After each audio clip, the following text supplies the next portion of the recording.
ਸੰਗਤਾਂ ਦੇ ਮਨ ਵਿੱਚ ਦਹਿਸ਼ਤ ਬਿਠਾਉਣ ਵਾਸਤੇ ਅਤੇ ਇਸ ਦਮਦਮੀ ਟਕਸਾਲ ਨੂੰ, ਜਿਸ ਨੂੰ ਭਿੰਡਰਾਂ ਵਾਲੀ ਟਕਸਾਲ ਕਿਹਾ ਜਾਂਦਾ ਹੈ, ਖਤਮ ਕਰਨ ਦੇ ਘਾਟ ਘੜ ਕੇ ਇਹ ਹੀਆਂ ਕੀਤਾ ਹੈ। ਮੈਂ ਸਮਝਦਾ ਹਾਂ ਕਿ ਇਦੋਂ ਵੱਡੀ ਕੋਈ ਬੁਜ਼ਦਿਲੀ ਨਹੀਂ ਹੋ ਸਕਦੀ।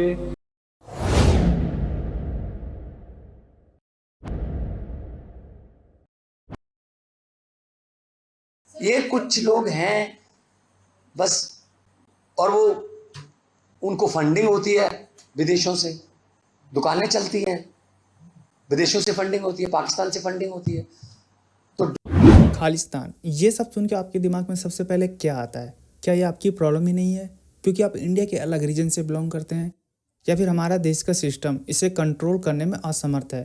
फ्यूचर में ये देश के लिए कितनी बड़ी चुनौती बन सकती है। आज़ादी के नाम पे विदेशी ताकतों के सहयोग से कैसे हमारे देश को अंदर से खोखला कर रही है।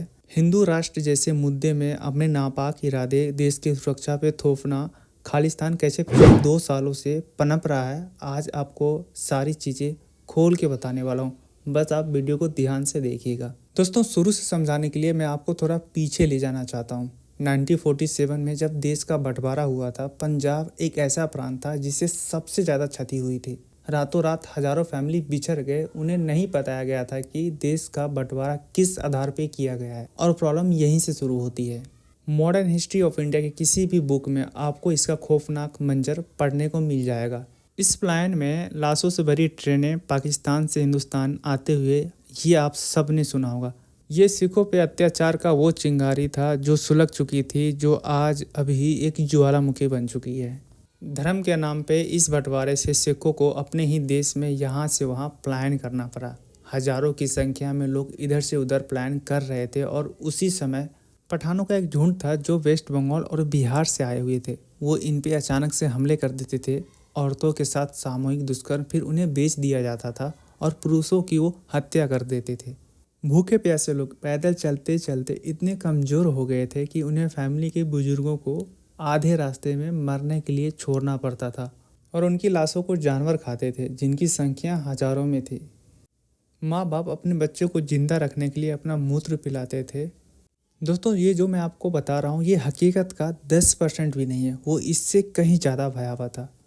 और दोस्तों, इसमें ज़्यादा संख्या सिखों की थी, और ये इस चैप्टर का पहला अध्याय था। उस समय गांधी जी के हाथ में सरकार थी। उन्होंने इस मुद्दे को उठाने के बजाय धरने के आड़ में दबा दिया। शायद उनके लिए पाकिस्तान के मुआवजे से बढ़ के कुछ नहीं था, जिसके बाद में पाकिस्तान ने कैसे इस्तेमाल किया ये हम सब जानते हैं। आज़ादी के बाद इंडिया और पाकिस्तान दोनों देश आर्थिक स्थिति को सुधारने और देश की जनता को सुरक्षित भविष्य देने की ओर चल पड़े थे। 1980 से पहले इंडिया ने पाकिस्तान के साथ 2 भयंकर युद्ध लड़े थे, जिसमें पाकिस्तान की शर्मनाक हार हुई थी। एक 1965 में और दूसरा 1971 में।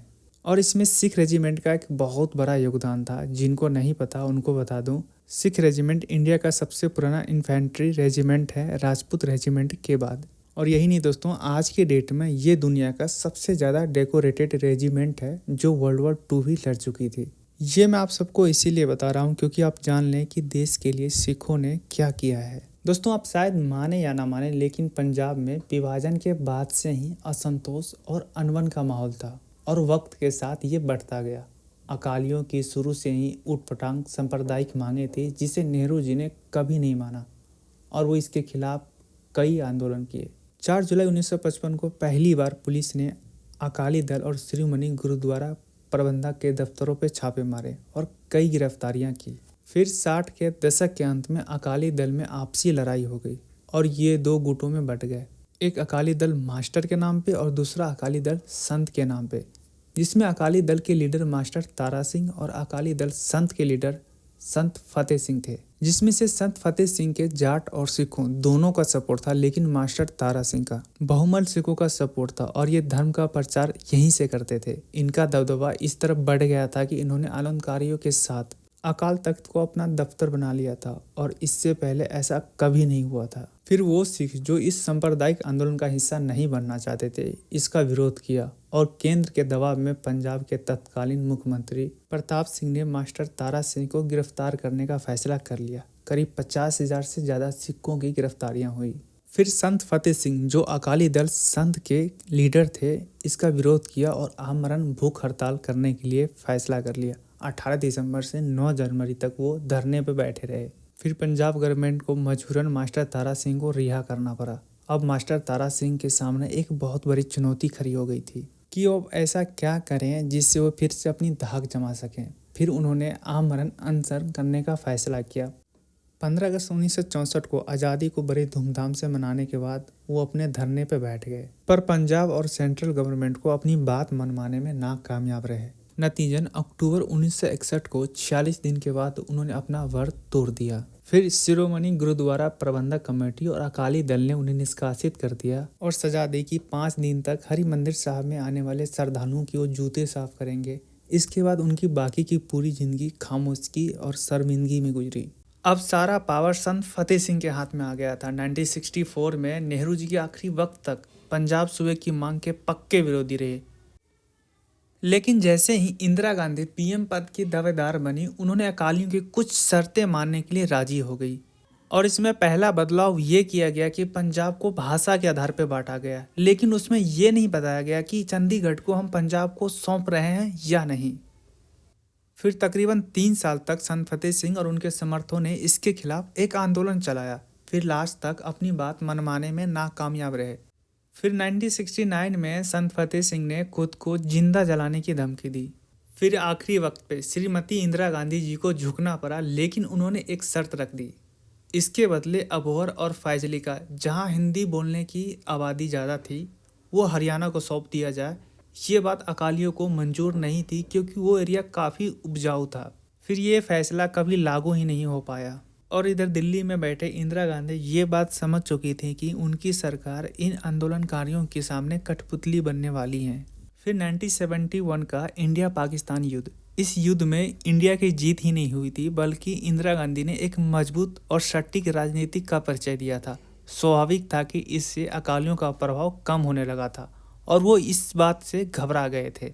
वो समझ नहीं पा रहे थे कि कैसे अपनी बातें गवर्नमेंट तक पहुंचाएं। फिर 1978 में निरंकारियों का आपसी झगड़ा हो गया। रातों रात हिंसा हुई, सरकारी संपत्ति को जलाया गया और इसका सबसे बड़ा वजह बेरोजगारी बताया गया, जिससे पंजाब आर्थिक रूप से कमज़ोर होने लगा था। हजारों की संख्या में नौजवान अपनी जीविका के बदले हिंसा को अपनाने लगे और इससे एक बहुत बड़ा आतंकवाद का रूप ले लिया।